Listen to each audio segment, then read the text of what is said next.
So with all public meetings in Ross, the first thing we do is we open it up for public comments. If anybody would like to speak for up to 3 minutes about any item that is not on the agenda tonight, it doesn't have to be related to ADR or really anything. All right, once again, no takers. Okay, the first agenda item that we're going to deal with now is the approval of the minutes from November 19th. I read over those minutes and they seemed accurate to me. I recommend we approve them. Does someone else want to second them? I can second them. Great. Yep. Those are approved. And now we'll move on to the planning projects. And for those of you who have not attended an ADR meeting before, the way this works is the town does a short summary of a project, then the owner and/or their design team does a longer presentation, and at that point, the ADR may or may not be asking questions of them for clarifications. After that is all done, we open it up to the public, where anyone can comment on a project for up to 3 minutes, and then we bring it back to the ADR, and only the ADR, to make recommendations to the town council. And the first item on the planning is 3 Quail Ridge. Good evening, ADR members. Tonight, the applicant at 3 Quail Ridge is requesting a recommendation to the town council for design review, a demolition permit, and a hillside lot permit. The project is proposing several improvements and additions. These additions total 536 square feet and include a laundry room, bedroom, a breakfast room, a powder room, and a primary bathroom. Exterior upgrades include replacing the existing board lab siding with painted cement boards and adding finished plaster at the base of the home. The project also proposes replacing the existing decks and railings with new coated aluminum guardrails and clear glass railings. Site improvements include construction of new site walls, walkways, and a spa, as well as rehabilitating the front yard landscaping.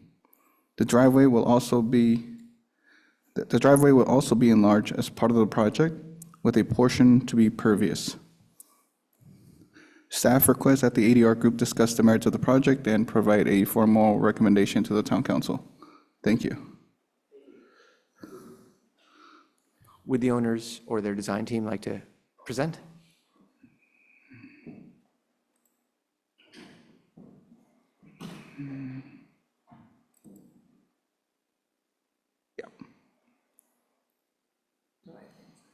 Oh, Mark, do you want to help her with the microphone? I don't know how to turn it on.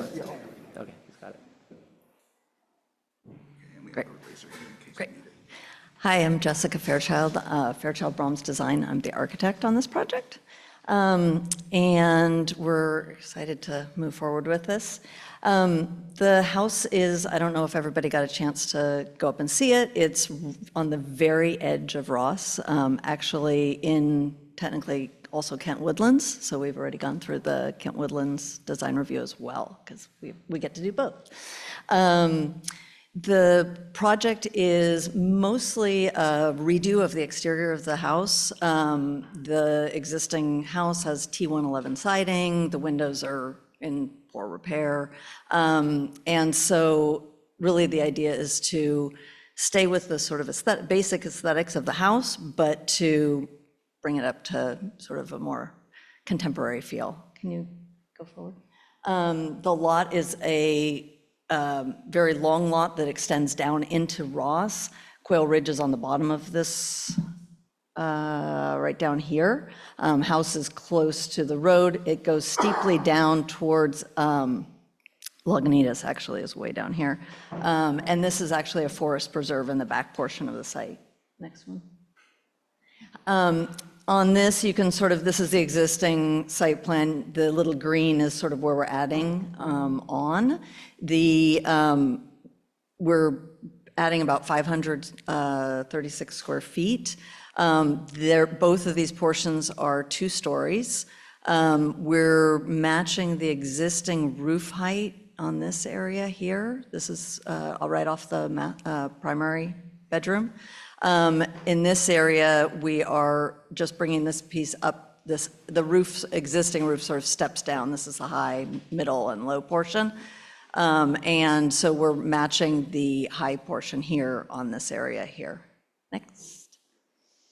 This is the top floor plan. It's a little hard to read, but basically the house is really sort of a split level with the main bedroom over the garage, which is like half a level down from this area here, which is the main level. Below this are bedrooms. So in our addition, which is this little portion up here, we're adding 2 bedrooms below. And then on this level, we're opening up to the forest preserve behind with windows. And this is the breakfast area and a little powder. There's no restroom up in this area at all right now. And as we said, this portion of the driveway will be pervious. This area here is roughly the existing. We're widening it somewhat. You could probably see on the plans, which was a request of the fire department for them to be able to pull off along that road. Next. This is the sort of exterior rendering. You can see up in this little corner the existing.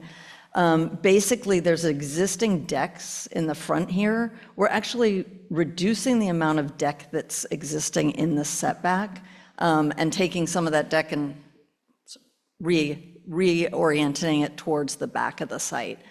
So there'll be a little bit less in terms of decks on the front here. So there's an existing deck right here that we're actually, again, sort of turning around the corner and getting some of that deck off the front. There's one that's really close up against an existing tree. So we're sort of pulling it back to give it a little more air. Next.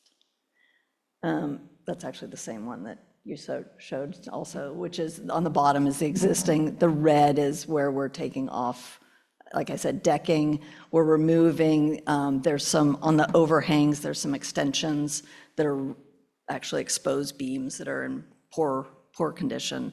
So we're gonna like trim those back to the face of the eaves and then redo the fascia on the eaves as well. And replacing the windows, as I said. This is the rear portion. So this area right here is the addition. The rest of it is the existing with new windows. Again, that you can kind of see up here. Some of this, where the beams are sticking out beyond the roof edge, they are rotting, and so we're pulling them back. This is where the new fascia is going to go. New windows, doors. This is an existing opening, as well as some of these. They're, again, just being replaced with new windows and doors. Excuse me, before you move on, Absolutely. could you just show me where on that view from the north the current story poles are? Because they didn't go up and down. So Yeah, and that's what. there was no vertical part of it, Correct. there's sort of horizontal. So they're basically at these points. That's that roof. Yes, exactly. Oh, And okay. yeah, I put a little note in there, but maybe it wasn't clear. This is such a steep hill. It was really tough to try to get anything up there temporarily. Got it. Okay, but thank you. Yeah, basically they're in those I corners. misunderstood that when I saw it. Yeah. Thank you. The corners of the actual building, not the corners of They're the corners of the building, correct, yeah. This deck that is on the right-hand side here, which again faces sort of to the north and down their property, this is being expanded somewhat. And like I said, we're basically sort of swapping square footage from some of those decks that are in the setback in the front back to this area in the back. Next, I think that's all I've got. Are there any questions? I had one more question. When you're widening the driveway, is that going to make it easier for the owners to back out and then turn back towards Kent Woodland? Because now it's very tight. Are very they like improving that turn for them? Yeah, we're hoping that that'll improve the turn. It's really tight right now and steep. The fire department wanted a certain, so their idea is that if there was a fire, that they could sort of pull into their driveway down at the bottom. It's still, the slope is going to be sort of what the slope is, but yes, it will be wider so that they'll be able to make more of a turn back there. Because I would think if you haven't done it sufficiently, you should probably go back and make it sufficient so Yeah. it's easier for the owners. I don't think anyone's going to, object to that. So Right. you want it to be as easy and safe as Absolutely. possible for their Absolutely. daily enjoyment. Yeah, and we're definitely up at the top where we're putting the pervious paving. There is a little bit more driveway than there is existing as well, so they'll be able to back out. Right now, you can't back out the driveway, or out of the garage and make it turn. It's super tight. So now you'll be able to turn and actually go head first down the driveway Oh, as okay, well. that would be very helpful. Yeah, great. definitely. Wait, sorry, other questions?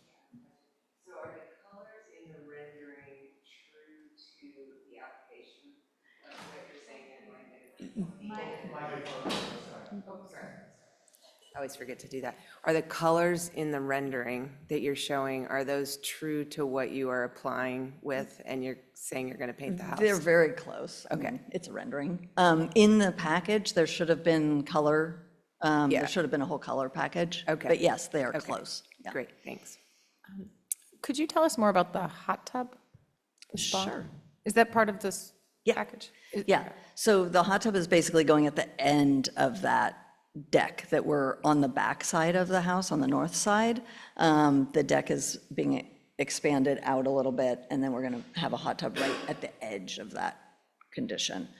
It's level with the deck is the idea, so it's Okay. actually going down. And it's not encroaching into the setbacks? No, not at all. No, we're not in the only place the house is in the setback is in the front, and that's existing. And we're not making that condition any worse. Like I said, we're actually removing some of the decking that's in that setback. And the reason the setback is as large as it is there's an easement for the road. One quick question. On one of the earlier drawings to the, I guess, to the right of the new parking area, is there anything happening up that hill at all? Is there anything going on? To the right of the- If you, maybe, Alex, pull up the site plan again, Yeah. if you could.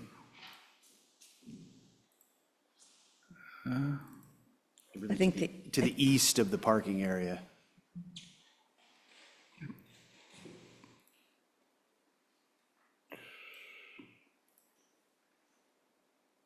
go back one. It has that. It's So to the east. There's another, Yeah, can you go to the next one?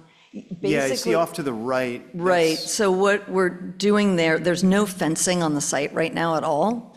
And we are proposing to fence that area there. It's basically there's no fencing at all, so they can't do any vegetable gardens or anything. So we're just planning on fencing. That area is fairly level right now. It's sort of the one level-ish area on the site. So we are planning on running a fence around that area. Okay, but there's not a plan for excavation, because it is still kind of sloping a No, little it's bit. kind of sloping, and we're just sort of assuming that we'd keep it, like I said, it's relatively level. Yeah. The rendering there, like, the idea would be is that, maybe there's some veggie beds in the back here, but it's not like a big development or swimming pool or anything Okay, like that. great, thank you. Yeah. Any other questions? Okay, I'll open it up to the public. If anybody here or online wants to make a comment, this is the time to go up to the microphone, or if you're online, raise your hand.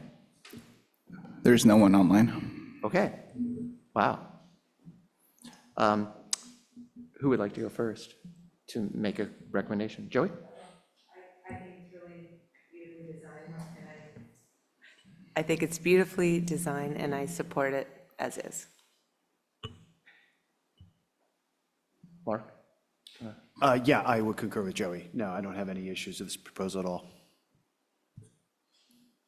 I agree as well. The materials and color selections look nice, and it doesn't really seem to add too much massing or block anyone's view, so I'm supportive. I agree. Thank you, and I think it'll be a huge improvement over what's currently there. Have a nice evening. Okay, the next agenda item is 200 Lagunitas Road. Joey's going to recuse herself as she's working on this. It would be nice if Stephen was here for this, since he commented on it last time. Sure. No? I guess we'll just go. He knows the project. You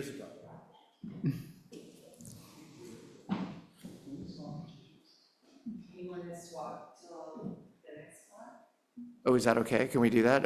That would be great. If you don't, Yeah. I mean, he had a lot to say. okay, that's great. So we will do 30 Sir Francis Drake Boulevard next, the Marine Art and Garden Center.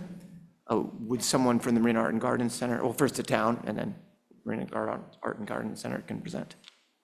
Good evening, ADR members. As mentioned, this is for Magic, the Marin Art and Garden Center. The applicant is requesting a recommendation to the town council for design review, a demolition permit, and a master sign program. This is to renovate the Livermore Pavilion, replace the celebration platform, replace the storage structures that are existing, a new master sign program, 7-foot-high site fencing, site work within 25 feet of a creek, and then renovation, landscape areas, decks, planting, paving, and pathways over 2,500 square feet. If you want to share, the staff one. Yeah, that one. So the Marin Art and Garden Center Sowing the Seeds project proposes landscape improvements, new signage, fencing, paving. You can go to the site plan, the next.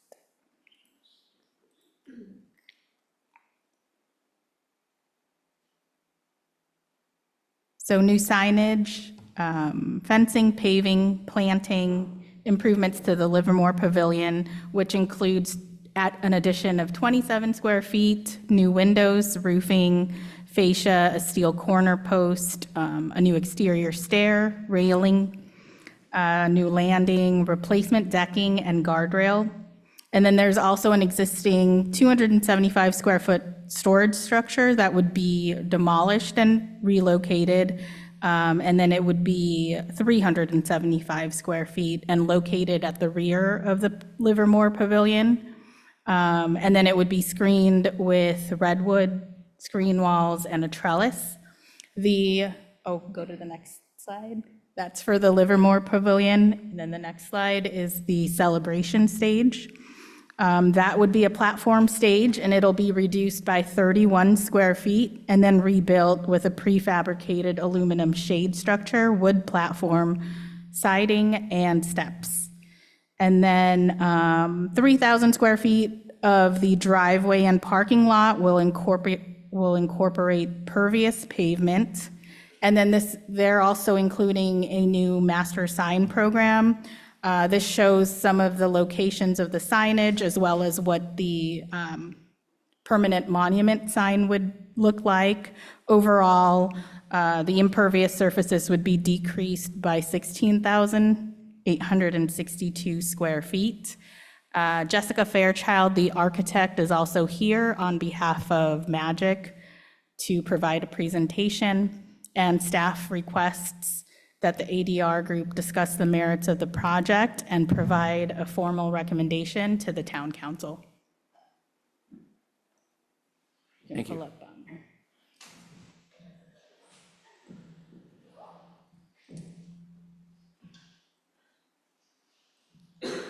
Good evening. My name is Iris Lax. I am the Executive Director at the Marin Art and Garden Center, and just wanted to thank the committee for having us here tonight. We're very appreciative of the opportunity and your consideration. This is a very important project for our center and for the community, and I'm here with Jessica Fairchild, our architect, and Kathy Garrett, our landscape architect, who will walk you through everything. Thank you. Hi, I'm Jessica Fairchild, Fairchild Brahms Design. So just starting off real quick, just as an introduction, I think everybody is fairly familiar with the Art and Garden Center. It is a nonprofit and is completely funded by donations. So we are very excited about this project. Can you go to the next one? This is quick image of the entry. You can see a little bit of I'll talk about the different areas, but if you can see just a little bit of some of the signage that is part of the package right here and here.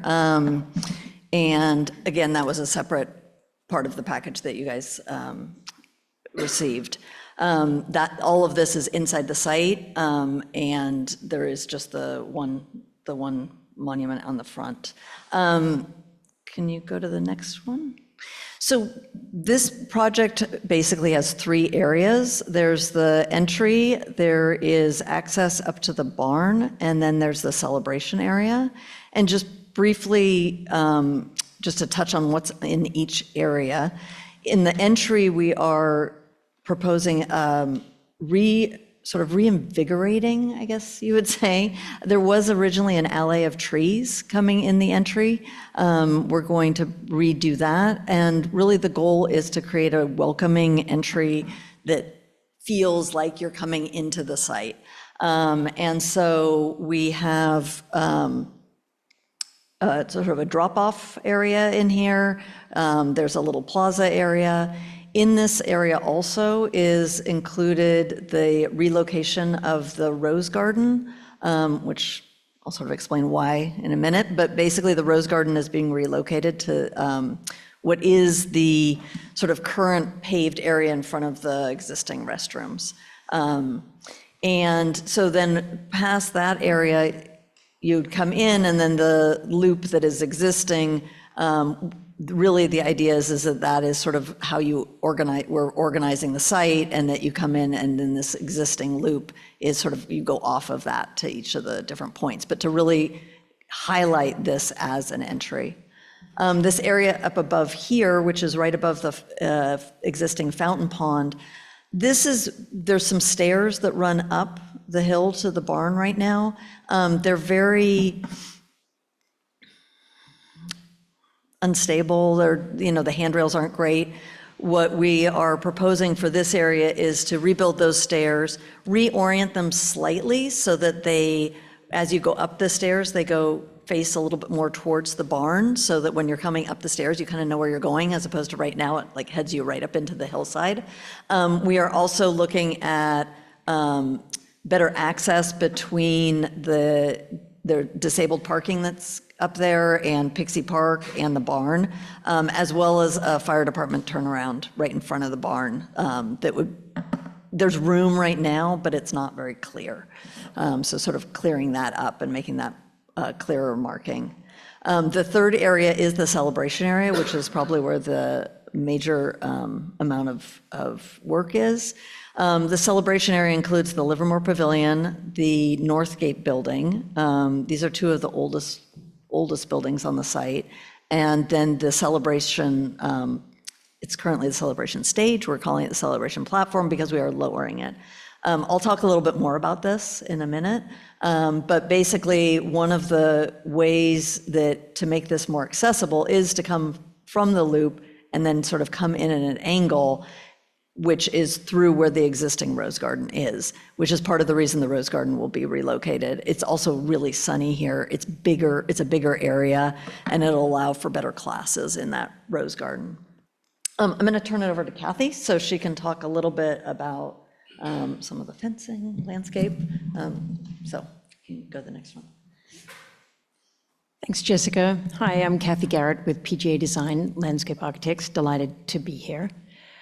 To drill down a little bit, to build on the introduction and overview that Jessica gave, we're looking to, as part of this project, to fence the site. It's intended to be, it's a very open site right now, and it's intended to remain a very welcoming site. And for that reason, we actually have a number of different kinds of fencing to deal with different conditions. So the intention, of course, is to keep the deer from eating the garden, and still to make it welcoming for all of the visitors. So they're color-coded, and generally I can give the overview that we're looking to create essentially a 7-foot enclosure to the garden in these different means. Some of them are quite transparent.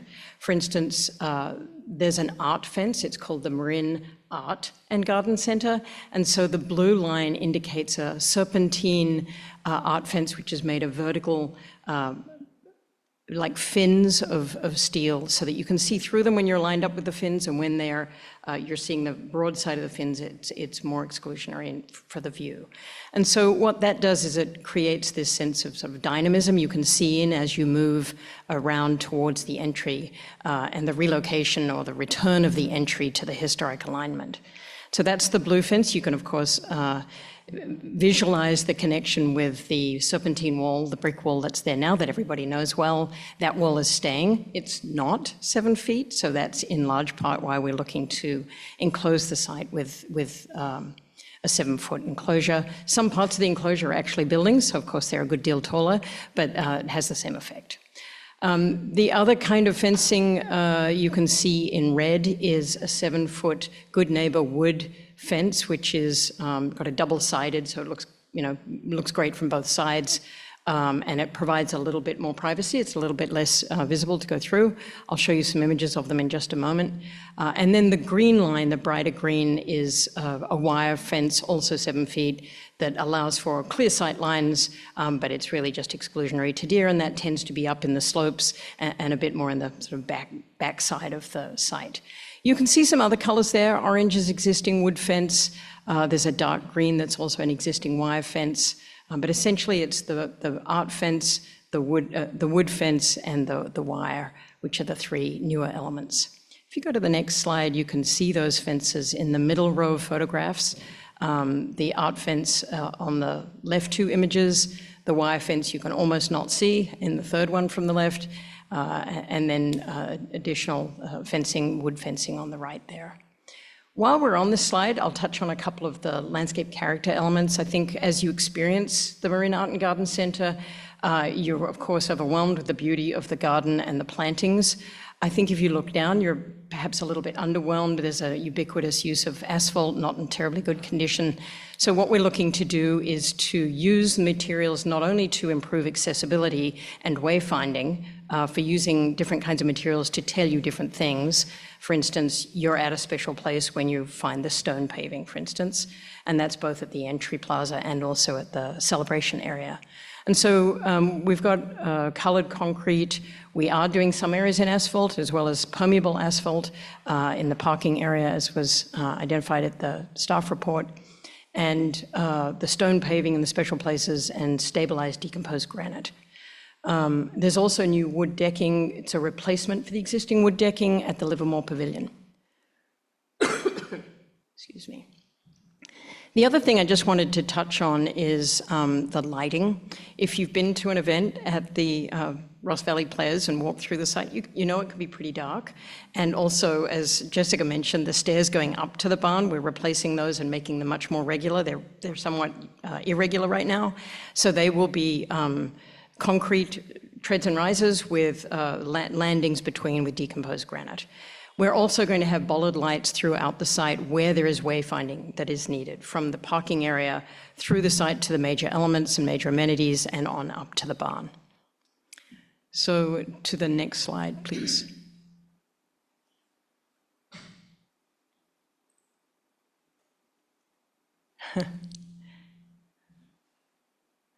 It likes those pictures. It does like those pictures. So with that, just go ahead. Sure. So this is, I'm going to talk just a little bit about the celebration area because that's where the sort of the impacts to the building are mostly. So the celebration area is, like I said, the Livermore Pavilion and the Northgate building. And right now there is a berm that is sort of planting that's sort of separating those 2 buildings. When they were originally designed, so the other thing I should mention is this site is on the Historic Register now. And so these buildings were all designed by Worcester, Bernardi, and Emmons.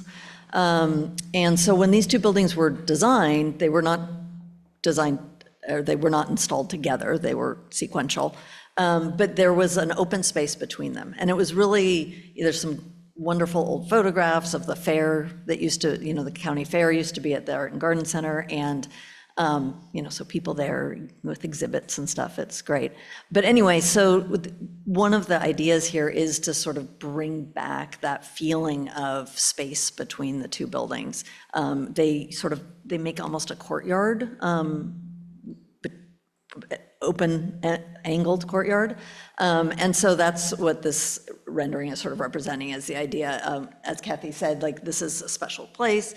There would be the stone paving, moving that berm sort of back out of the way. And as I said, you're going to be able to sort of walk through what is the Rose Garden now, which is more accessible. It gets very steep on that loop going around right after that. But if we come through the Rose Garden, we're much closer to actual accessibility. So you'd come in and you'd be coming in like that, sort of with this view. Can you go to the next one? The deck itself in front of the Livermore is actually a bridge over the creek. So the creek runs through here and runs through the entire site. And actually, a lot of the buildings are sort of on top of and over the creek. It was really interesting the way that it was done. I think a lot of it is because the two lots that are below here, which is where the shop used to be, and then the preschool, those were actually not part of the Art and Garden Center originally. They were bought back later. So the whole estate, that it was subdivided.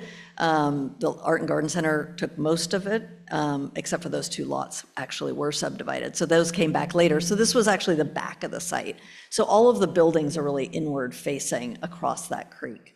So the deck here is going to be replaced. We're actually reducing the size of the overage on the creek on both ends just a bit. This is the building that's the storage building that was mentioned before. There's an existing shed sort of thing right here. We're actually going to make it a more stable building. And then there's a little tiny bit of square footage that we're adding here. Again, there's a piece of this building that was sort of added as a shed at some point. It's not great construction, so we're going to clean that up. Internally, we're going to be adding restrooms. There's only 2 in there, so there's some new restrooms going in right in this area. The other thing that's happening at this area is the replacement of the celebration platform. And so that is basically, right now it's inaccessible because it's too high and the ramp isn't compliant. We're going to lower it, basically remove what's there, lower it, and rotate it ever so slightly. That'll allow us to get a path of travel behind on this side of it. So we'll have a accessible parking space here, and people will be able to actually access the buildings directly from that. Next. The building itself, the Livermore, it was remodeled in, I believe it's either 99 or 2000, and somebody dropped the ceiling in there with an acoustic tile ceiling, sort of took away a lot of its mid-century modern aesthetic.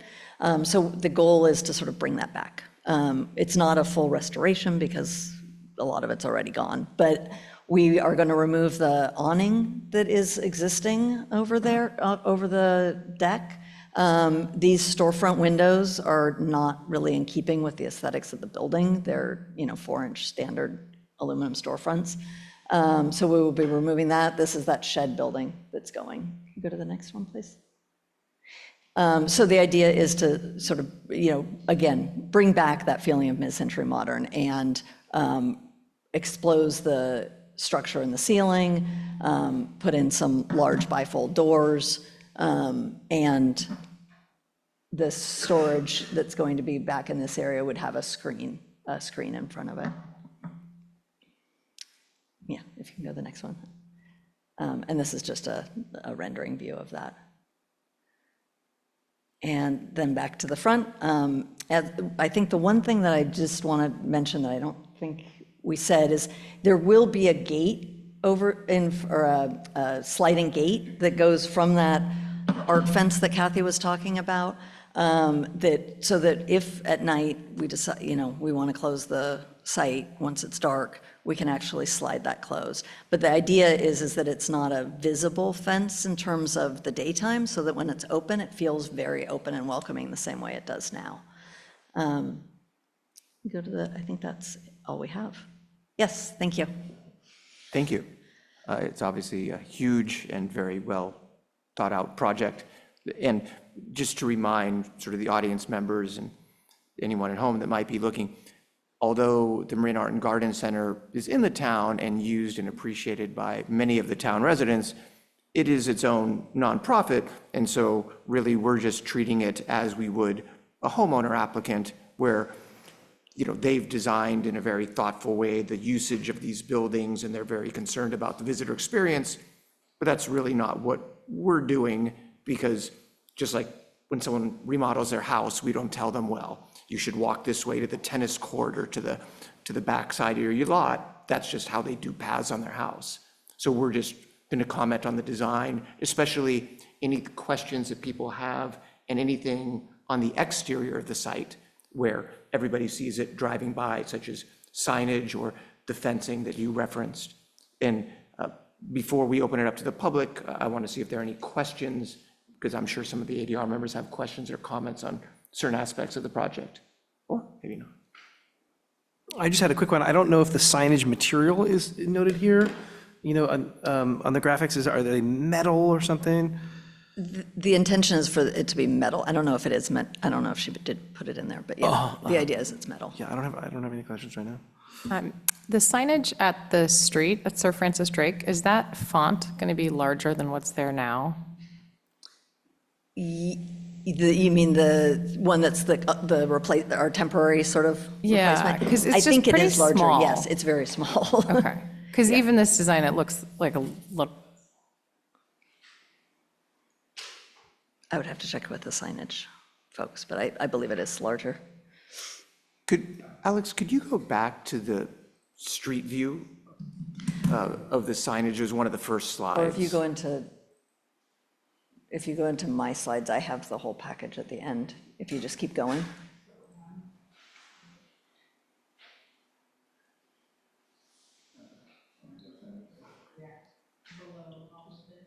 Yeah, way down at the bottom.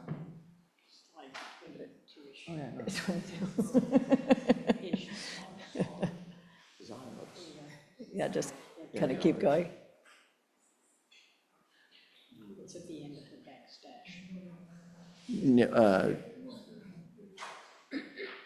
Laura showed me on her phone.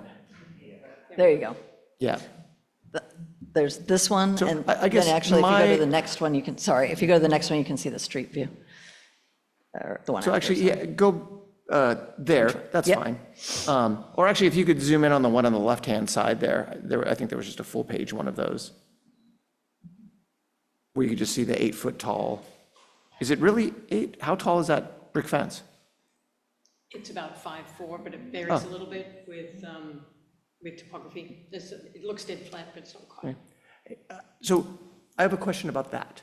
So that's, if you were a pizza parlor, for instance, which you're not, and someone proposed an 8-foot tall sign for any other home or business in the town, people would say it was excessively large. This is not large relative to your site, but it's, probably almost as prominent as the Town of Ross sign on the other side of the street. I'm not sure how tall that is. It's maybe 3 or 4 feet tall. So this is, let's call it twice-ish as tall. How was this sort of size, how did you determine that this was the appropriate size of signage? So one of the things that happens a lot is people cannot find this site, and a lot of people don't know what's going on inside the site either.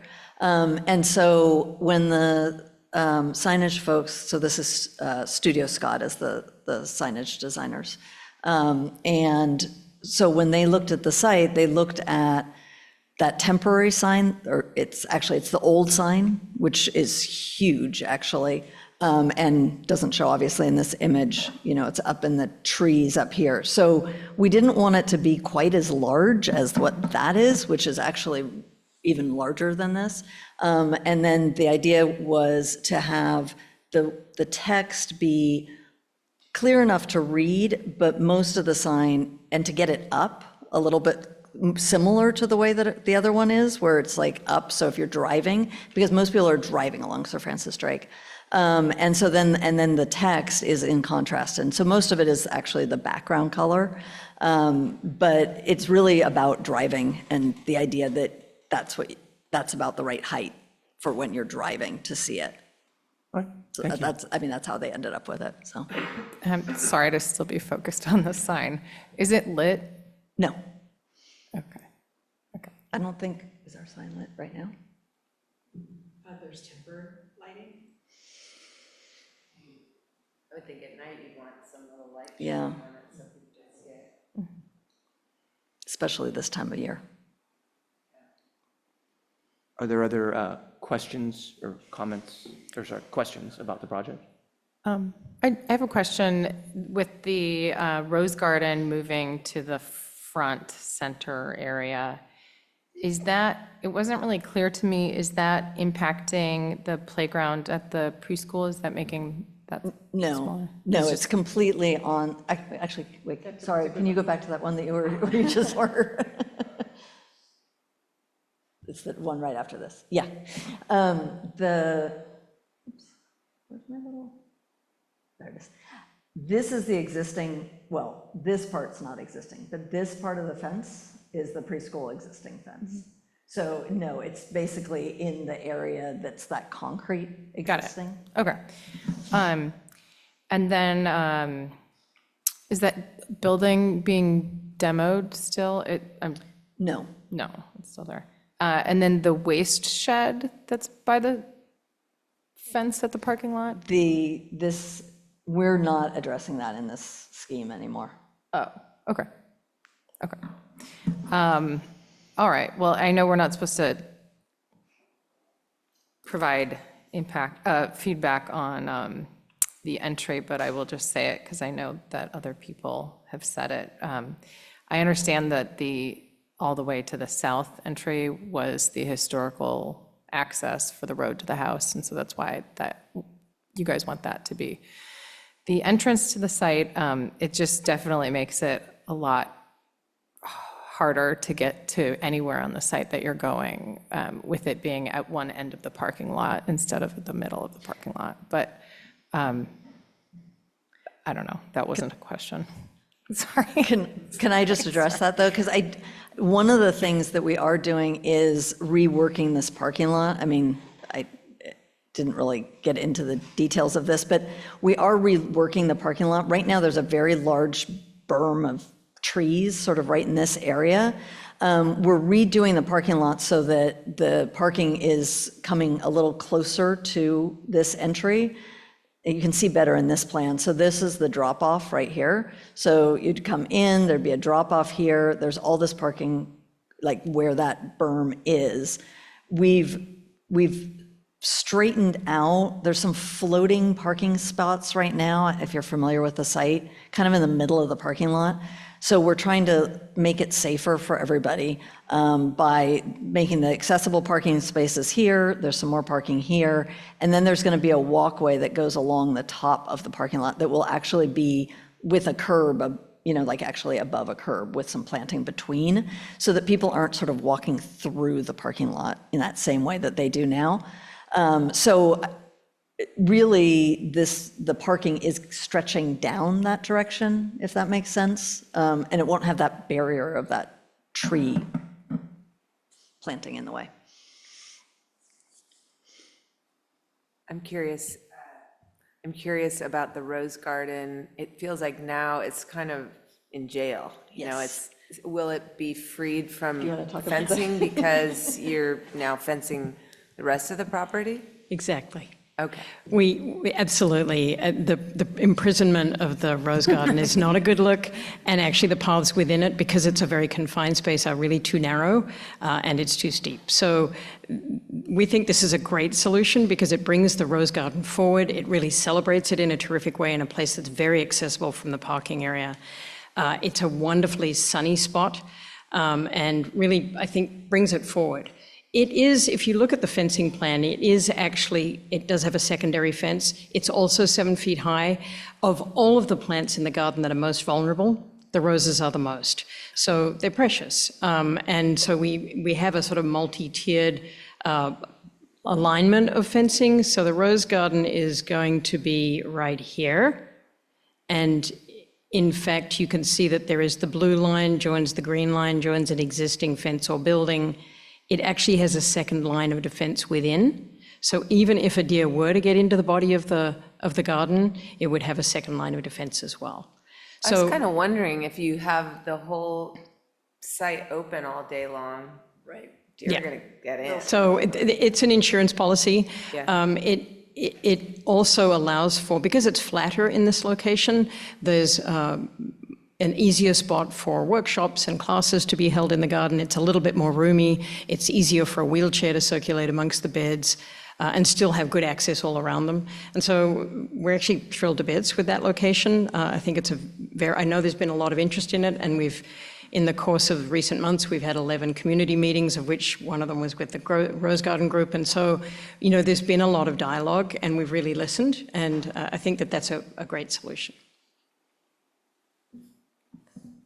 Can I ask you mentioned the gate at the entrance. What is the gate? I didn't see any imagery of the gate. What's Yeah, the sort of intent of what that might look The like? gate is actually shown on the enlargement for this area here. It's got two sliding panels on each side of the curvilinear art fence, and they slide from each side. So the plaza at the entry is fairly generous, but there is actually a little bit of a neck down there, given its edge. One edge has a curvilinearity to it, and so at one moment where there's a little bit of necking, that's the point where the fence comes across, and the gate would close with moving sliding gates on each side.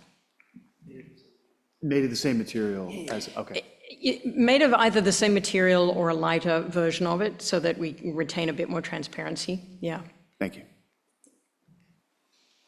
I had a question about there's a vehicular entrance on the side street to this kind of the service. It seems to be like where the catering happens, that kind of stuff. Is anything being done to improve the fencing? There's kind of a funky cyclone fence with wooden slats that rolls, that's adjacent to brick wall, and the brick wall is a little lower than the cyclone. It looks a little dumpy on that side. Is anything being done at this time to address any of these? Well, I know that one of those, it's like the brick posts are not in great shape over there. Yeah. Frankly, we are assuming that we're going to do something. We will probably end up doing a wood fence that goes across there, or cyclone fence, but, not with the brown flaps in it. But we are definitely going to repair the brick wall that's in bad shape out there. There also is going to be a little, I think on the signage, there's a little sign just saying service only. Yeah, Because that is service only, really. Yeah.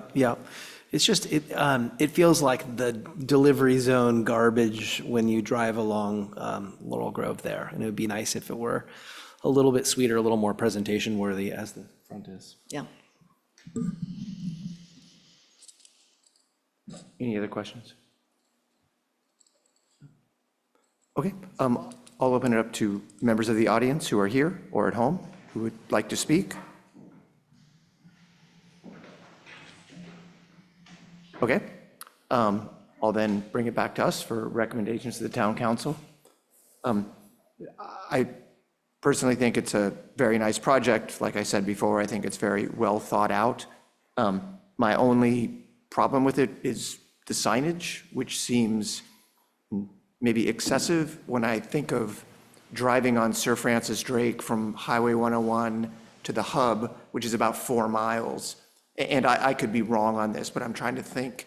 I don't think there's anything else in that 4 miles that has a sign that's 8 feet tall. Like College of Marin has a large sign, and that's something that's, I'm sure it's bigger than Marin Art and Garden Center. It's certainly used by, more people every day. And I think, but I could be wrong, I think it's on a hill, and it's maybe like, it's a low, long sign, very nice. Probably 3 to 4 feet tall at most. And then the Bonaire Shopping Center, which is obviously the largest commercial enterprise in the area. I don't know what their sign is like, but I'm pretty sure it's not 8 feet right next to the road. It could be further set back.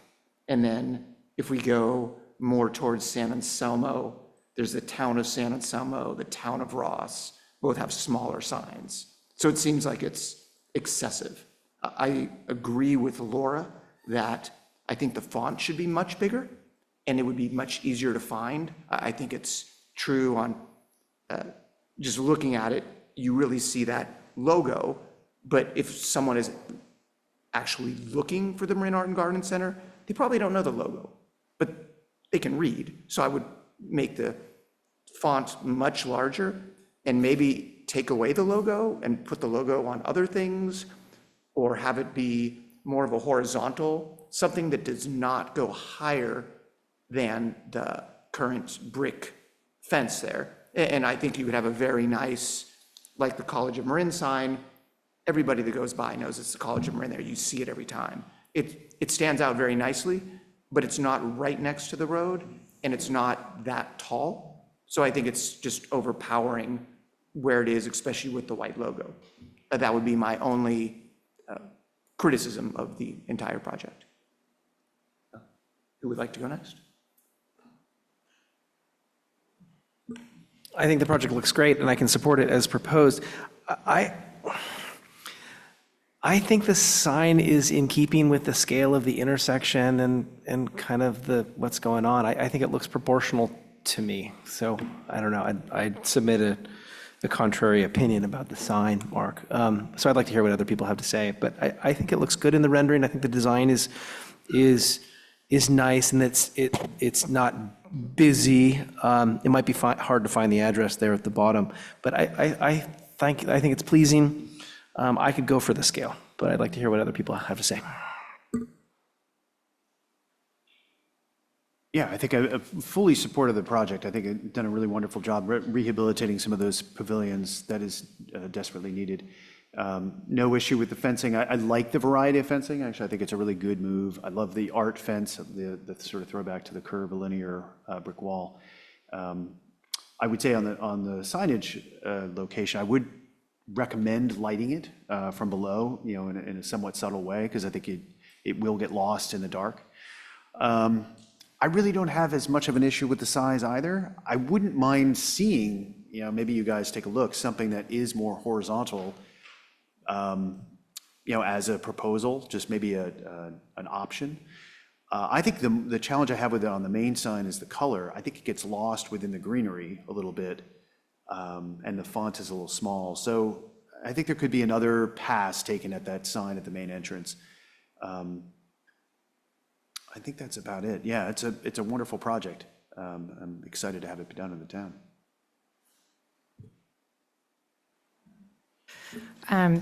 So I think, I like a lot of the things you guys are doing with this project. The new rose garden seems like that'll be really nice up at the front there. Connecting the celebration area, the Livermore and Northgate is great. And then I like the art fence, the design of the art fence, and of course, revealing more of the creek. And then the safety improvements with the sidewalk and the walkways at the parking area is great as well. I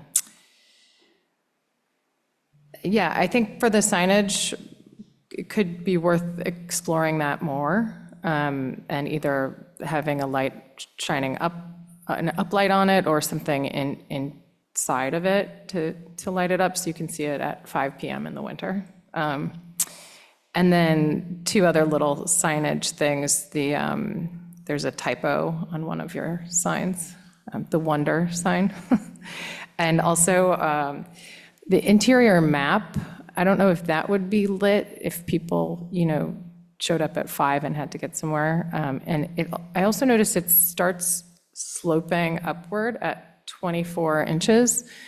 So I don't know, I would just make sure that whatever information is going at the bottom of that map is large enough to be read by a 6-foot-tall person without having to hunch over.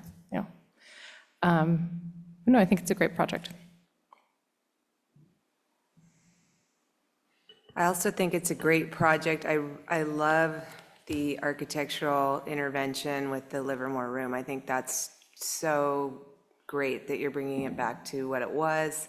It's always kind of been an eyesore, and it's just, who wants to have a party where there's a dropped acoustic ceiling? I don't know, it doesn't seem right. So I love what you're doing there. And I think the landscape improvements and developments are really good and overdue. I happen to have a paper copy of the sign, and if you look at, if you squint, all this signage, everything I see is this white abstract flower and not really the print. I feel like you could switch the prominence and make the print the bigger thing and just have that logo that you see throughout the property that, oh, that's the logo, but it's so huge in comparison now. It's kind of the first thing you see instead of the actual name of where you're going. And then, 30's good, but just maybe the print's bigger, the flower is smaller. You could even, if you imagine cutting this off and then putting the logo here, it doesn't have to be 8 feet. It could be the same height as the wall and lit up. That my only other thing is I wish the flower were the yellow and not the white is just so glaring, but that's just a personal preference. Anyway, I think it's beautifully designed, and thank you. Okay, thank you. And now the last design item for the evening is 200 Lagunitas. And actually, Joey, you're going to stay because you're part of the project. Okay, I was going to say if you're going to recuse yourself, you didn't need to stay, but you're going to stay because you're part of the project. Okay. Okay. Well, she's going to stay for this one anyway. I was thinking, but if it's a neighbor and you are recused. Okay, sorry, Alex. You can go on with 200 Lagunitas. Okay. All right, good evening, ADR members. Tonight, the applicant at 200 Lagunitas Road is requesting a recommendation to the Town Council for design review and a variance. On November 19th, 2024, the project was reviewed by the ADR group. Following this meeting, the applicant submitted revised plans that include the removal of the terrace adjacent to the proposed pool. The applicant also updated materials for the variance findings, noting that a significant portion of the lot is restricted due to the driveway and the steep slope on the northern side. Staff requests that the ADR group discuss the merits of the project and provide a formal recommendation to the Town Council. Thank you. Thank you. Hi all, I'm Sarah Niehaus, my husband Scott. We're the owners of 200 Lagunitas, and Dustin Moore is our landscape architect from Strata. And we wanted to just come tonight. You've seen our project a couple of times at this point. We have construction underway at the house, but need to go through the process for our landscaping proposal. And first and foremost, we wanted to just apologize for last month. We had some unforeseen circumstances, which caused us not to be able to basically make the argument for the variance or hardship that we were presenting. So we appreciate you guys taking some more time tonight to walk through this with us. And ultimately, since last month, we've had several more meetings with our team and have reflected on the feedback that you guys shared, as well as, for ourselves, really thinking about what our priorities are for the project. Our intent tonight was to come back and present an argument for hardship with a small update to our original proposal to account for your feedback, namely on patio placement in that proposal. However, in the process of laying out our argument for the variance, we realized how little of the lot is actually buildable. It's less than 50%. And it forced us to really think about what we want to prioritize in the project. And ultimately, our key priority is getting appropriate placement for the pool that's in our plans. Especially considering that it's in such a prominent spot, which is in the front of the house, which is a fairly unique situation and is, again, due to the fact of just the limitations of the way the property is set up. So tonight, we'd like to have more of like a collaborative conversation with you all about how we can navigate our priorities and still be respectful of the town rules. So before we dive into that proposal, we did want to go through this slide and a few others that lay out the unique hardships for the property. Namely here, it's really the fact, honing in on the, let me see if I can get this to work. I can do it for you. Clearly not a professional. Do you just press it or? No, you don't have to press it. You don't have to. Yeah, you just have to point. I think you turned it off. Great. Anyways, the red areas, which you probably can find yourself. You don't have to press anything. Just hold it and point. Clearly not getting it. Anyways, the red areas are what we're trying to call attention to. Essentially, it's the driveway, which takes up 12% of the total lot and is no more than 25 feet wide at any point. This one you have to actually press and hold. As well as there we go, I am capable. As well as this top area, which is the hillside, which starts to go up directly behind the house, which represents 46% of the total lot area. So even though our lot is an acre, pretty much flat, really only 42% of the lot is buildable. And that amounts basically to 18,300 square feet. And furthermore, you can see in orange is outlined the actual building itself. In our plans, we kept the original envelope of the house. And also as a result of that, it really limits where we can actually focus any of the outdoor spaces and amenities that we're dealing with. With the 18,000, if 18,300 square feet of the lot is actually buildable, when we went back and looked at kind of zoning restrictions within the town of Ross, maybe Alex, you could go to the next slide.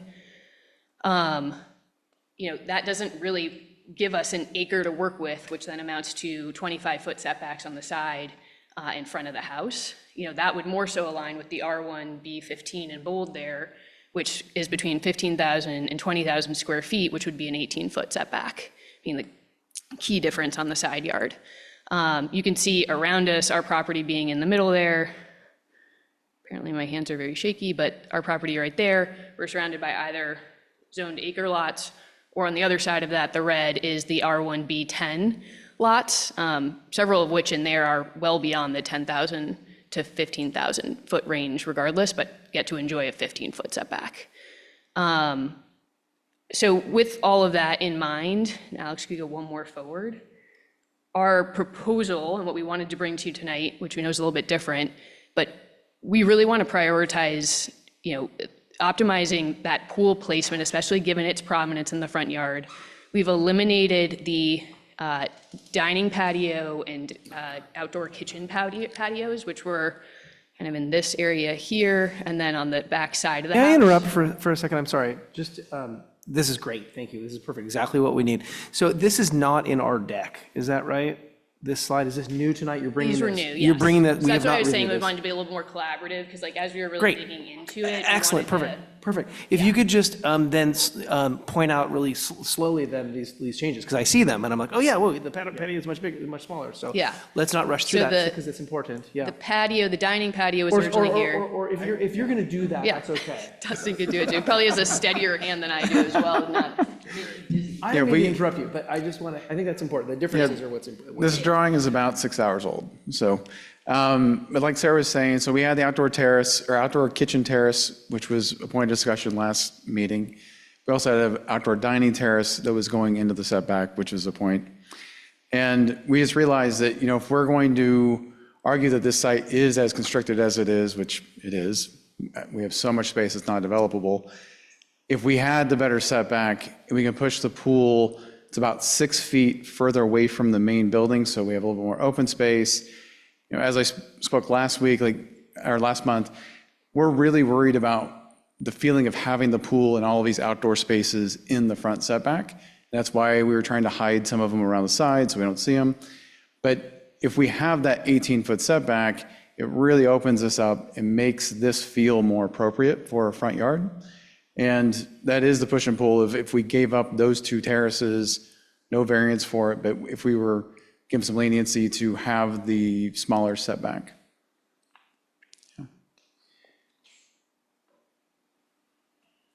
The one other thing to point out here too, just from like a neighbor perspective, is, so the neighbor up here at 198, we'd be more than 25 feet away from.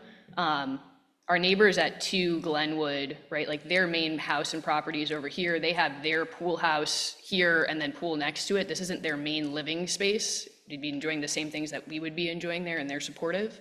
And then our other neighbors at 200 and a half, which are down here, right, this is again, like very far away from any of the spaces that they're enjoying. So even though it would be, within kind of the 25-foot setback, it's not encroaching, I guess, on how the neighbors are using their properties. Can you go back to that site plan? So one other thing I wanted to point out, so we're talking about the setback on this side where our neighbors do have a pool house. We're not trying to shrink the setback on this side. Full disclosure is because we have a widened driveway. This is a direct request from the fire department. You can see that line right there is the existing driveway. And so in this area, we're increasing it by about 4.5, 5 feet. So everything is on this setback line. Can you clarify for me on this? I apologize, we're just seeing this for the first time, but on the upper left where there was the barbecue area and the patio in the sort of upper left, you're not asking for any, everything's within the setback there, is that correct? That's correct. So that, That's correct. So we have a small gravel, thank you, there you go, I can read it. yeah, small gravel paved area. And that's a call out, that's not see. an element. I see that now, thank you, yeah, that's all I needed to And so, see. yeah, so we have the outdoor kitchen against the building, so we have a little bit of paving to service that. Okay, I appreciate just that zoom in, thank you, that's what I couldn't see. And then, okay, that's what I was wondering. And so, sorry, just, as you're saying, just the collaborative discussion thing, I just want to be clear on it. Can you zoom in, as you just were? On the barbecue area that you've significantly reduced. Now, is there any variance requests there? So there still is, because the lines you're showing are the 18-foot lines rather than. Yeah, they're showing the red line is the 25-foot, which is the setback for the lot, and the patio portion is in that setback. So the patio's in the setback, but the but barbecue is all now the other moved. stuff is not. That's what you're doing there. Okay. This is, path up to 4 feet wide is considered just a path and not a congregation space. So like up to 4 feet is excusable in the setback. Do you know what I mean? Like Yeah. you can make paths. Is it ground level? Yeah, I think it is, right? But Oh, yeah. you can't have paths or staircases that are wider than 4 feet in the areas of setback.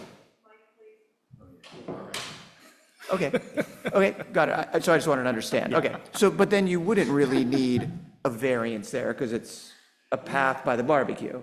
You would for any bit of path or patio that's wider than 4 feet. And how wide is that? And it looks to be about 6 or 7. we'll make it 4 feet. No, you don't necessarily have to. You don't necessarily have Yeah, to. easy Your does it. point is well Easy taken does it. tonight. So don't give away everything right now. Let's discuss it. Yeah, so we're just discussing here. Like, to me, this seems much better, like, because I think, as the majority of the people pointed out last time, it's very difficult to argue we have a hardship and we need an outdoor kitchen. This is like, okay, well, the lot's constrained by all these things, and I actually have a similar lot that's 1.2 acres, but has probably, I bet, within 2% of the usable space of yours, because we have a creek and neighbors and all the setbacks. And even though you can't use it, you have the larger setbacks, so I understand all of that very well. But like, nobody your neighbors, the McDermotts, obviously are supportive of this, which is great. And I don't think anybody ever cared about the pool encroaching a little bit on their setback. It was more of a, how is the town council going to do this without setting a precedent? But if the precedent here being set is having a pool that's 6 or 7 feet in the setback, I think that precedent has long been set by the ADR and the town council. I'm not sure that's as big of an issue as putting an outdoor kitchen, that's 3 feet from the property line on a larger lot. So that's just a comment. Do we need to take any questions from neighbors just to make sure we do? Oh, yeah, well, so I'm not exactly, it's a little different because we're doing a collaborative thing. So I guess we'll have our conversation and then prior to making a recommendation, we'll open it up. Okay, sure. Does anyone have any questions or comments before we do that? No, you're in the audience now. Oh, you're the design team. Okay, then go right ahead. She's gonna make you go to the mic. Joey, yeah. No, you can't. You have to go there. Go to the mic. There's legal reasons. It's not just Out us. again and she'll yell at you. Okay. I just quickly wanted to point out, they also removed the patio that was on the lower side of the pool. Did you guys remember there was a stone patio there as well?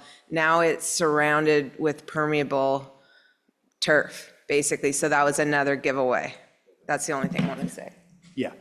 Thank you, Joey. Laura, do you have any questions or comments? I mean, I don't think I really have any questions. I feel like the argument, the reasoning does make sense. And I did, last time you guys were in, I sort of tried to argue for it in the fact that your driveway is taking up a lot of the property. So I could be supportive of this, I think, personally. Well, we're not doing recommendations yet, though, because we haven't opened it up. That was just a question, comment. Oh, okay. Okay, so it sounds like everybody's done with the questions, and I should just open it up. And then we I can do, bring I it do back have one up. question, Please. actually. If you go back to that, Alex, that plan, just real quick. I'm not sure what's current in regards to landscaping proposal. Is there any different proposal with regards to landscaping, trees, bushes, plantings, anything with this proposal that didn't see last time? The softscape will be very similar. It's obviously going to change because the hardscape changed today. That's what I'm. So we will follow that up to have similar amount of trees. We want a similar amount of shrubs on that property line, so that'll all stay the same.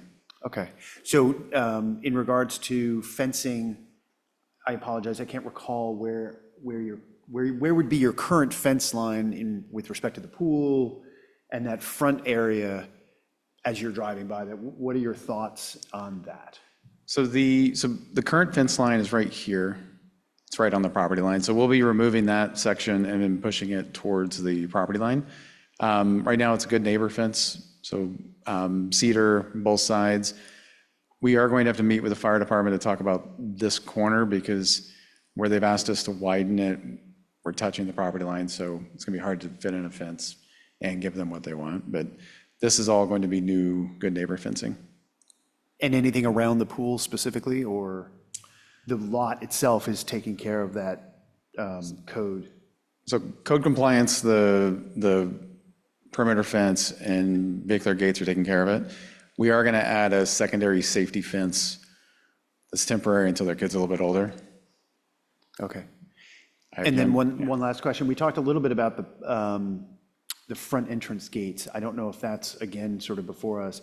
One of the things, has anything changed out there from your previous proposal? So I did meet with our landscape contractor last week. We're having stone vendors try to match the existing stone. If they can't, we're going to harvest it. So our footprint is about 20 to 30% less than what's there now. We think that it's rubble because there's 3 different stones in it. Like it's not a But yeah, we're trying to match what's there. Okay, great, thank you. Okay, I'll open it up to, well, there's no one in the audience here. So is there anyone at home that wants to comment on this project? No, there's no one. Great. I'll bring it back to us now for comments. Stephen, why don't you go first? I think that the changes you've made are great. And I think that given the context of the relationship with the neighbor pool house, the kind of the nature of their activity adjacent your property line, this is fully supportable as submitted with these changes that we're looking at here, and is great. And I think that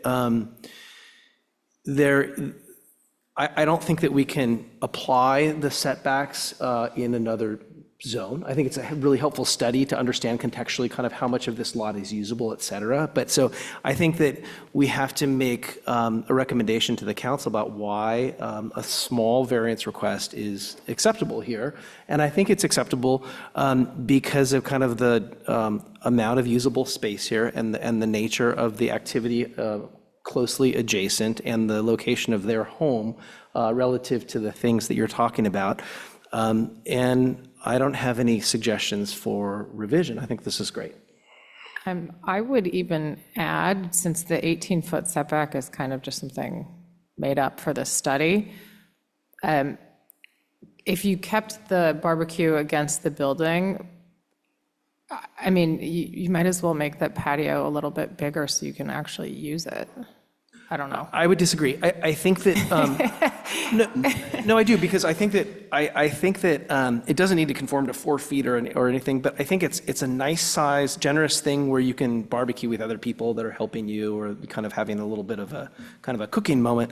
But I appreciate that they've removed the dining from it, because it removes the burden of us finding a suitable variance that's, a big enough ask to have a congregation space, which is the whole purpose of kind of having the setbacks. So I would disagree. But I think as designed, there's no risk that there's going to be a big rager right there, which is what the code is trying to defend against. And so I think it's great. But you can, and maybe if the majority of the opinion is they should have a dining space there, you could say so, and maybe they could bring that to council, right? We can continue and go. Sure. No, I think that it's a nice improvement to make it more usable space for your family. And I think that shifting the pool a little bit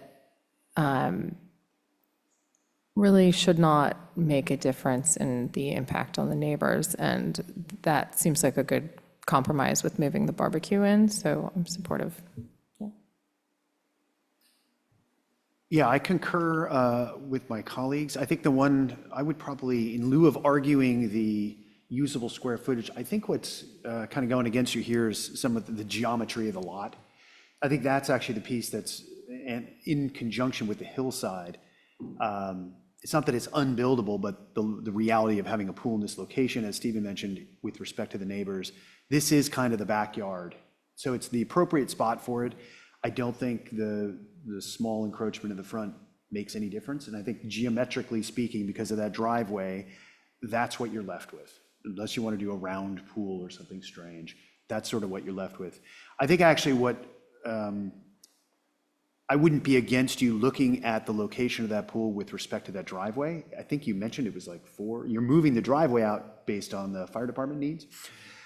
That's going to be really tight. And that's, I was kind of a leading question on what kind of landscaping you might be putting in between the driveway and the pool, just to make it, yeah, it's 4 feet, it's small. So if that moved a little bit to the northwest, I wouldn't be against that either, to provide a little more breathing space between the driveway and the pool.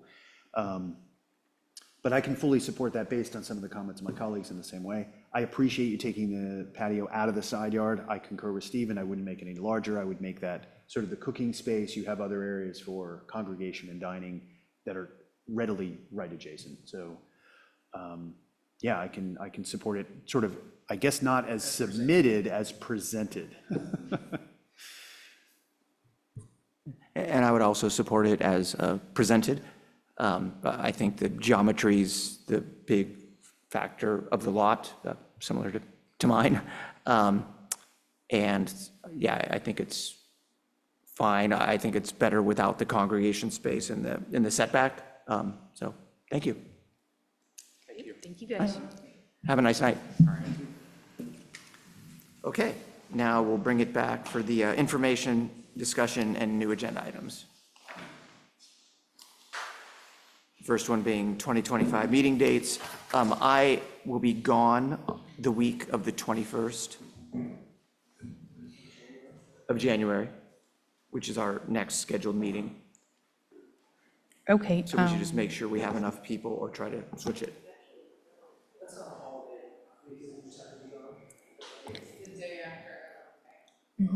Oh, that's my day.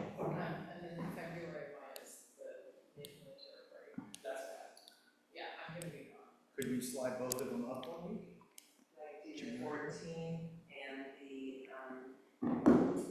So January 14th instead of the We'll 21st? turn our mics on. Would that work for you all? January 14th, that? February 11th?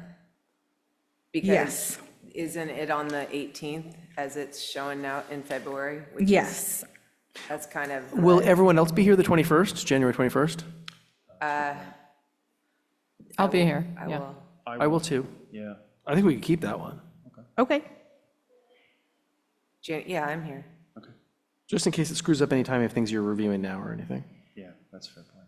And February, what was the proposal? because Christmas week is here. And then I think someone proposed it be the 11th? Did someone, is it normally the 18th, but that's a holiday weekend, or is it normally the 25th and that's a It's holiday? normally the 18th, but that week, kids have off from school so people- generally, yeah. right? So you're proposing to move it forward to February 11th, which would Yeah. give everybody, if we announce that now, people would have plenty of time to do Sure. that. Either For the pushing it other forward one or back one is fine Yeah, with because me. that's only like 3 weeks after the Prior meeting. meeting. Yeah, so will there be enough to review if we move it up with only 3 weeks? What would you rather do? Yeah, it's really Roberta up and to you Alex? guys. We're gonna have probably. a 3-week thing on either side of moving this That's a fair around. point, yeah. Yeah, I mean, Because For March would be February? 18th. yeah, because if you move it Is it okay to back move it? one, then you got 3 weeks too. Yeah. It's the 11th or the 25th are the two proposals. The 13th. Well, the would be problem moving it council. back is usually Oh, that yeah. messes somebody up for the town council, because they get approved here or recommended here, and then they don't have enough time to submit everything to the town council. That's pushing it to a usually later the date. problem if you delay our meeting Yeah, 1 yeah, week. so moving it up to the 11th is what you're saying is positive. Yeah, well, usually that then gives people time to go from our meeting straight to To the town March. council, not have to wait a month. I don't know when the town council meeting is in February. When is the town council meeting in February? On the 14th, Oh, so it would really be The 3. So actually- 13th? 13th. So second either Tuesday. way, it's, so it doesn't, sorry, so then it doesn't matter if it's the 11th or the 25th, So it can't be noticed. right? Yeah. So it's really up to you guys. And we're fine We'll with- take an extra week. We'll take the 25th if that's okay with you all. Yeah, yeah, so, yeah. And then any changes for March, it would be March 18th.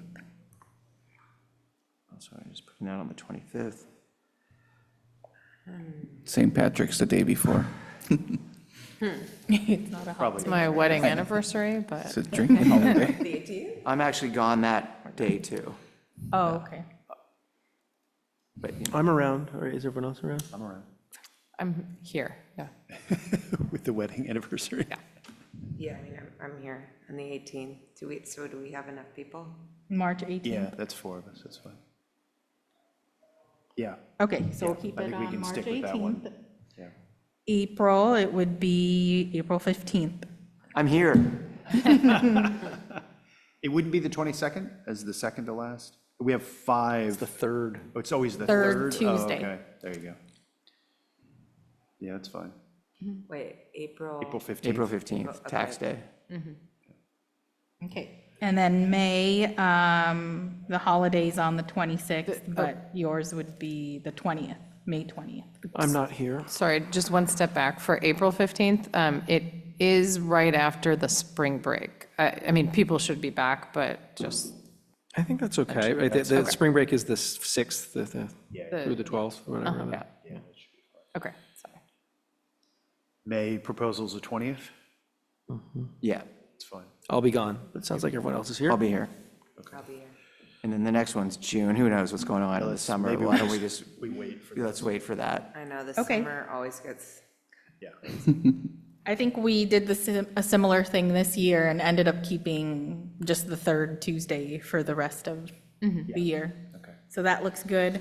Let's see, just in terms of emails, Duo, and then the cybersecurity training. So I think you received an email from the town manager. Basically, the beginning of the year, I can only email you at your town email. I cannot email your Gmail or your personal emails. So hopefully you are all set up to check your town emails. There's a Duo authentication. It's kind of like the Outlook one where you have to look at the app on your phone or enter a code. And then there is the cybersecurity training. So again, all of this is to bump up the town cybersecurity, given certain events with other towns and organizations getting hacked, that kind of thing.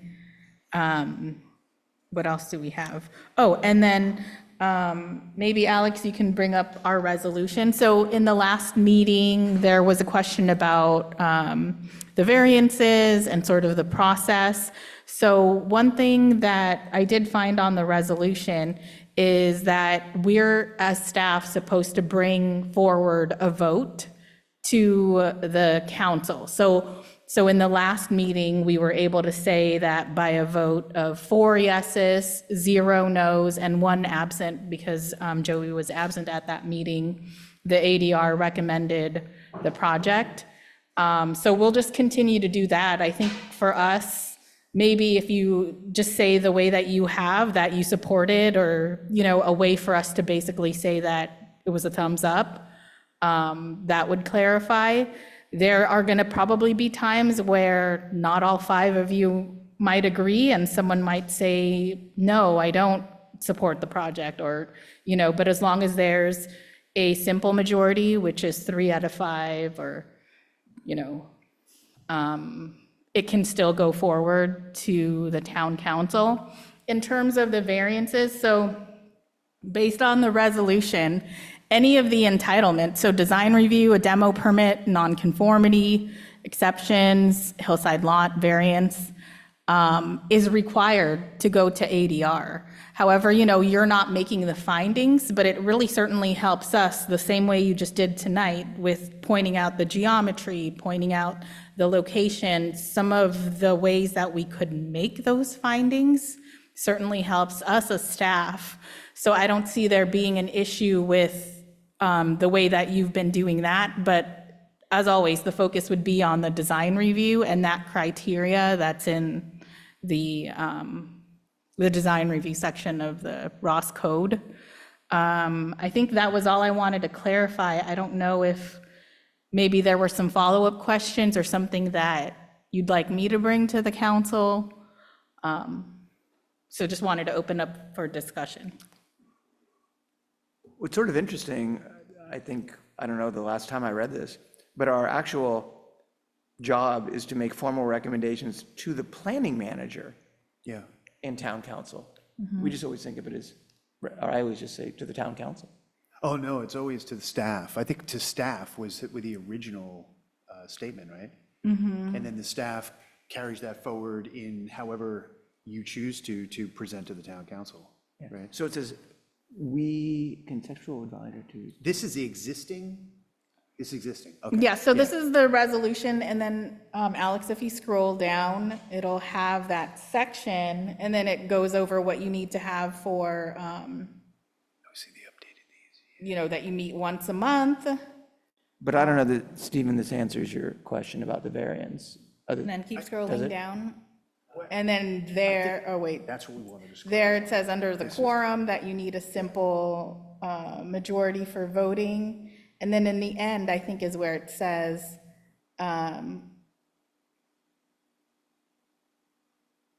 there, oh, Yeah, keep up. going up. Yeah, Up a little bit. There, a majority vote of the advisory design review group is necessary to provide a recommendation to the town council. So you are making a recommendation to the town council. interesting. That's- Ultimately, And then the vote count of the recommendation would also be forwarded to the town council. So, Alex and I have to say, these were the votes. Do you know when that was revised? Because I think you're. Scroll down, I or. think this is like 1990. No, Oh, no? keeps going up. But it doesn't say The the applicants resolution can't go is signed. forward even if we don't do it. No. I think we could we could vote to say. we Majority do no. not- Yeah, There. majority no, and they still have the right. March to do whatever 9th, they want. 2017. Because we're just advising. Okay. People don't need to take your advice. Right. So. I mean, it would be good to have the way it's been, which I think most of you have, there was a consensus, right? Like, Yeah. What if it's split? What if it's 2-2?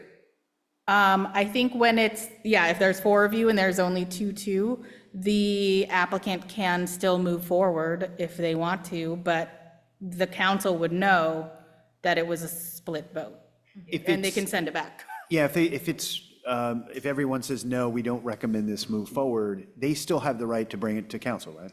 Okay. Yes, so Yeah. legally, they do still have the right Yeah. because you're a recommending body, but I would imagine the council could also say, go back to ADR and resolve, Right. whatever it is.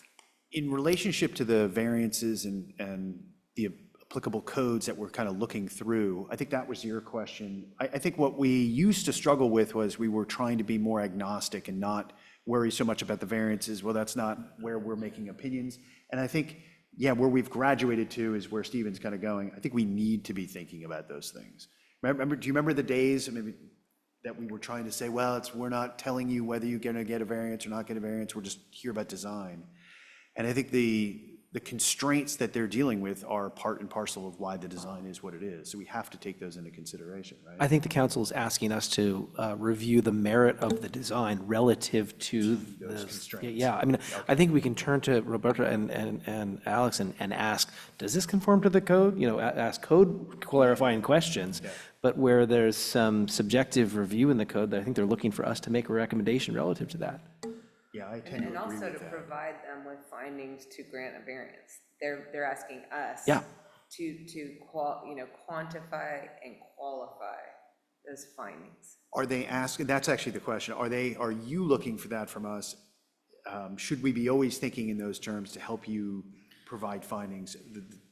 So formally, you're not making the findings, but as staff, it's helpful to us when you point out, as design professionals, architects, people in the field, it's, at least for me, it's helpful when you say, oh, the location, the buildable space, the geometry, like these are key findings that we could make to grant the variance. Okay. So even though you don't have to say, oh, here are the findings for the variance, you can point out all of those special circumstances. That's good. Thank you. Sure. Anything else? No. I mean, it says there to provide formal recommendations on the merit of the project relative to the zoning ordinance. Yes, right? I that's mean, pretty clear. It can't be any more Yeah, clear. that's pretty clear. Yeah. I'm not sure we've read these thoroughly since they've been dated. Yeah, can you like Well, I send us remember the the original link ones for from like these? 15 years ago. Yes, I'll email a copy of that to you all. Sure. And then just one question, I don't know, and some of the applicant paperwork, there was like neighbor outreach charts. Is that back in? Is that a new thing that was added now? So it always had been required that you do neighborhood outreach. Now, again, if you don't get a response, you just say no response. Or it's not required that they actually provide a comment, just that you do the outreach, that you've reached out to them. Actually, I'm not sure that it was even required to do the outreach. I mean, maybe, I guess, the form was changed probably like 8 years ago now, that you didn't need to turn it in, but it wasn't really clear that you needed to try, or what neighborhood outreach was not codified. And it was just the town notifies the neighbors, like most towns. Right. Yeah, I mean, I would say that is still a little bit of a gray area in that we cannot require it. It's really a recommendation, Right. right? So, you want to be a good neighbor, so you want to do the outreach. But what I say is, you reach out to them, whether that's through email or in the mail. If they don't respond, then all you have to say is no response. It doesn't require that they actually comment. But nothing has changed, to answer your question. Okay, it just looked like there was a chart on the paperwork that you Yes. fill out now as an applicant, and I thought that was We new. provided a table because sometimes people will just forward an email, or it was just a way to organize, but you don't have to use the table exactly. Okay, but yeah, I think as long as it's not, I mean, it should be clear that it's not required, it's suggested, right? Right. What is part of the design? Yeah. Okay.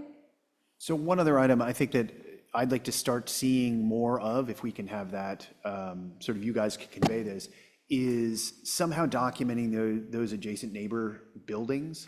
So a lot of times they're abstract or they're showing us Google Maps, but in this instance, if they'd shown the west side property and what was over there and how close it was, it might actually make a more compelling argument that says, oh, it's a pool house and it's a backside of a pool house. And I've noticed a lot of our applications coming through are just really cutting it off at their property lines and not really giving us that additional visibility. And they're either, if they're applying for a variance on that side, they should be willing to go and say, okay, this is about 10 feet, this is about 50 feet. We've seen it a couple times, but if you guys can help them help us to provide that slightly broader view that's beyond just kind of a Google map kind of thing, it does help us out a lot. Other jurisdictions have a requirement, and they say, if it's tight quarters, they say all structures within 10 or 15 feet. So it could be in the requirements list of the site plan, you should say, and footprints of structures and swimming pools within X number of feet, if we wanted to tweak the requirements list. That would be super helpful, I think, for us, because we're in this business of trying to figure out what the impact is at the neighbors, and a lot of the applications are leaving that off. Yeah, we can update that checklist. What, Stephen how just said much is perfect. distance would you Whatever it is, 10 to say 15 feet, something like Okay. that? Because most of the setbacks are something like 10 to 15 feet, right? from the property line, just 10 Yeah. feet or something? Yeah. I think that's What's the great. most stringent side setback that there is? 20 feet or 15? 25, I would say. We just looked 25, yeah. at, Dustin's is 25, so you'd want structures within 25 feet, I think. How do you get a survey that's off your property?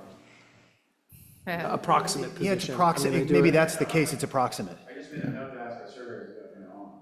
Yeah, I mean, if it's something that's not related to the build, what you're doing, then it's irrelevant, you don't really need that. But if you're asking for a variance on that side of your yard, you should do the due diligence to figure out how close it is, because we're gonna ask. I think they actually did. That was. They did, yeah, in that some was shown cases. For a while, that pool house. But there are a lot of them that Yeah, don't the show lot us that that. don't. And they say, oh, the neighbor's over there, and they Yeah. know it's close, so they don't really want to put it on the plans. And it is could what say I'm thinking. adjacent to any Right. applicable Or part area of your of work. project, or any area of work, yeah. right, I sure, think it's a sure, good within 25 Yeah. feet.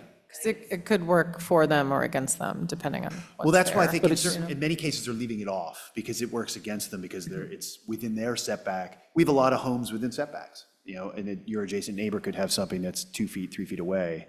But even the one we did on, was Redwood down here, right? And there's that commercial building that's right there.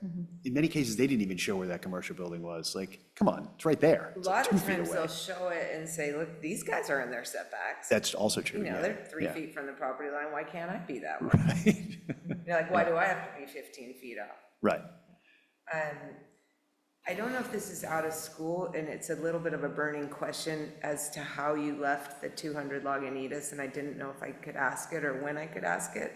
But you did mention, I just wanted to clarify, you did mention, the tight corner now with the new potential location of the pool and the road. You said, there could be a little leniency. What if they push that up a little bit for more landscaping? No, I'm sorry, Joey, let me interrupt you, because we've already closed that item. Why don't you just ask Mark offline? Because as an applicant, you can ask him offline, but we're Okay, sort of in the I just- meeting and we've already Okay. talked about that. Question, if in the meeting we were like 18 feet, could they go to town council and say, you know what, we actually is 17 because of this? Ask Mark. So, like Mark said, because the public hearing is closed and no one else Joey, why don't you just do that later? can make a Like- comment. Okay, so let me just do it now. No, I just, got it. Got I'll stick around for a minute. Yeah, I'm just trying to figure out. Yep, just wait till we're done. Yeah. Okay. Okay, I suggest we adjourn the meeting. You better. Okay. Thank you. Thank you all. Thank you. Have a happy holiday.